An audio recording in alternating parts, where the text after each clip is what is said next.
अस्सलाम वालेकुम नाज़रीन। इस केस के आगाज़ में वैसलस अपने सिपाहियों से पुरजोश तकरीर करता है और कहता है, आज का दिन हमारे लिए मौत का है या फ़तह का दिन है।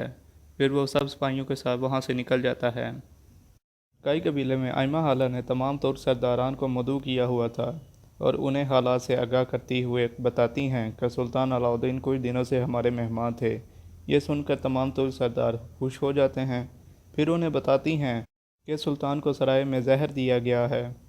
ये सुनकर तमाम तौर सरदार कहते हैं कि ऐसा करने की जुर्रत कौन कर सकता है। आइमा हाला बताती हैं कि इसका इल्ज़ाम अर्तुगरुल पर लगा है। तमाम तौर सरदारान कहते हैं हम उनका साथ देंगे। इसके बाद आइमा हाला वहाँ से निकल जाती हैं तो सरदारान के साथ।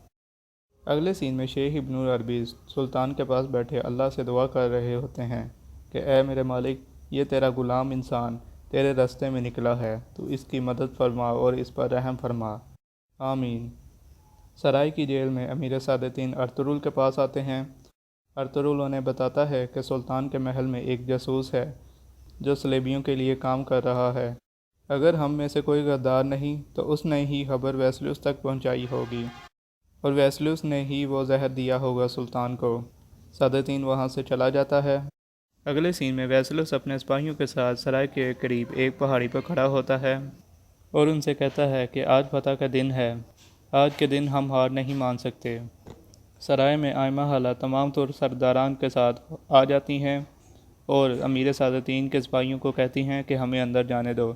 अमीर सादतीन का सिपाही कहता है कि अमीर सादतीन ने हुक्म दिया है कि किसी को अंदर ना जाने दिया जाए। बाहर शोर की आवाज़ सुनकर सुल्तान का सबसे करीबी सिपाही अजीज़ भी आ जाता है और कहता है कि अमीर सादतीन ने अंदर जाने से मना किया हुआ है। आइमा हाला कहती हैं कि हमें अंदर जाने दिया जाए। फिर असलहान आगे आती है और कहती है कि आज हम या अंदर जाएंगे या हमारी तमाम लाशें यहाँ से बाहर जाएंगी। ये सुनकर अजीज़ अंदर जाता है और अमीर सादतीन को बताता है कि तमाम तुर सरदारान आए हुए हैं।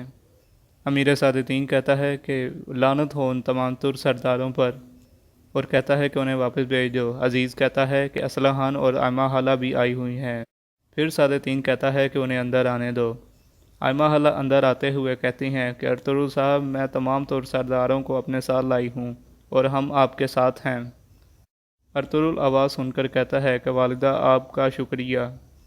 आइमा हाला अमीर सादतीन से कहती हैं कि हम तमाम तौर सरदार अर्तुगरुल के साथ हैं और हम उनका साथ देंगे। असलहान कहती हैं कि वो कभी हमें धोखा नहीं दे सकते, वो हमेशा हमारा ख्याल रखेंगे। सादतीन अपने सिपाहियों से कहता है कि इन तमाम तौर सरदारों को बाहर निकालो, अगर कोई मदाहमत करे तो हथियार से वार करो।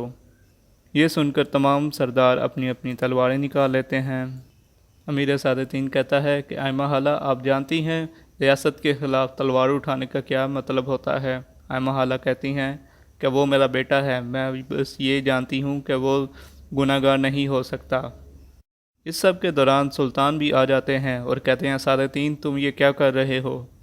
सुल्तान को देखकर तमाम तुर्क सरदारान खुश हो जाते हैं, जबकि सादतीन परेशान हो जाता है। परेशान हालत में कहता है, माशाल्लाह सुल्तान, आप किस तरह सेहतियाब हो गए, माशाल्लाह। सुल्तान कहते हैं कि तुम किस तरह सोच सकते हो कि अर्तुगरुल मुझे जहर देगा, और फ़ौरन उसे हुक्म देते हैं कि अर्तुगरुल को बाहर निकालो। अर्तुगरुल के पास एक सिपाही आता है और कहता है कि सुल्तान सेहतियाब हो गए और उन्होंने हुक्म दिया है कि आपको आज़ाद कर दिया जाए। अर्तुगरुल सुल्तान के पास आते हुए कहता है कि सुल्तान, बहुत खुशी हुई आपको सेहतियाब देखकर, और कहता है कि वैसलस मुझे लगता है कि हम पर हमला करेगा सराय महल में। इतने में एक सिपाही बाहर से आता है और सुल्तान को बताता है कि वैसलस के सिपाही किले से निकले हैं और सराय के इर्द गिर्द हैं।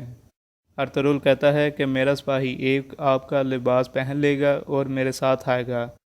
वैसलस को लगेगा कि आप मेरे साथ हैं और वो मुझ पर हमला करेगा और मैं उसे कत्ल कर दूंगा।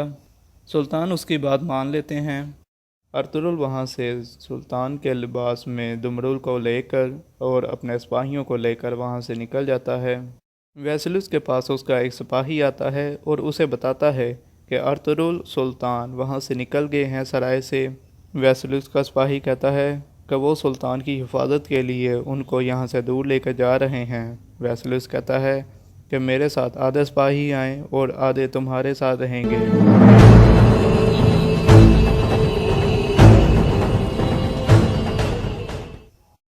ارطغرل جب اس جگہ پہنچ جاتا ہے کہ جہاں کے بامسی نے پہلے ہی پہرا لگایا ہوا تھا، اپنے سپاہیوں سے کہتا ہے کہ آپ کو پتہ ہے آپ نے کیا کرنا ہے، جنگ مبارک ہو۔ کچھ دیر بعد ویسلوس بھی وہاں پہنچ جاتا ہے۔ ارطغرل اور دمرل کو بیٹھا ہوا دیکھ کر ان کے سامنے آتا ہے اور کہتا ہے، ارطغرل تم اپنے سلطان کو ان زمینوں کی سیر کروانے کے لیے لائے ہو۔ ارطغرل اور دمرل اٹھتے ہیں۔ دمرل اسے اپنا چہرہ دکھاتا ہے۔ یہ دیکھ کر ویسلوس پریشان ہو جاتا ہے۔ ارطغرل کہتا ہے کہ ویسلوس تم ہمارے سلطان کو سپنے میں بھی نہیں دیکھ سکتے۔ یہیں پر دوستو اس قصے کا اختتام ہو جاتا ہے۔